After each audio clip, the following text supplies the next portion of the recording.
Simple వేలో నిమ్మకాయ పులిహోర తయారు చేసే విధానం చూద్దాం. ముందుగా రైస్ ఉడికించి పెట్టుకొని చల్లార్చుకోవాలి. పోపు సామాన్ అంతా వేపుకొని ఇప్పుడు నేను చూపిస్తున్న విధంగా ఆరబెట్టుకున్న రైస్లోకి మనం మొత్తం వేసి కలుపుకోవాలి. ఇప్పుడు మొత్తం మిక్స్ చేసుకోవాలి. మనం కంప్లీట్గా మిక్స్ అవ్వాలి.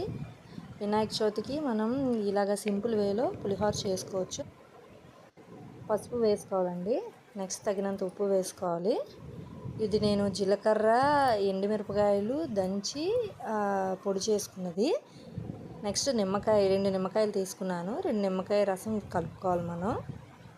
నెక్స్ట్ నిమ్మకాయ రసం కలుపుకొని దీన్ని మొత్తం అంతా కలిసేలా మనం మొత్తం పులిహోర అంతా కలుపుకోవాలి. చాలా క్విక్గా అయిపోతుందండి. విఘ్నేశ్వరుడికి ప్రసాదం పెట్టడానికి నిమ్మకాయ పులిహోర జస్ట్ ఒక 3 మినిట్స్లో మనం ఈజీగా చేసేసుకోవచ్చు. ఇలా చేస్తే అగోండి నిమ్మకాయ పులిహోర రెడీ. ఓం గం గణపతయే నమో.